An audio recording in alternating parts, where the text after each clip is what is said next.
Thank you for that suggestion, Mr. President. Yes, Colonel Acerto, bakit po kayo nag-online? Bakit po wala kayo dito physically present dito sa bulwagang ito?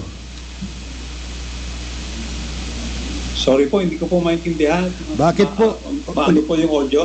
Ulitin ko po, Colonel Mr. Acerto.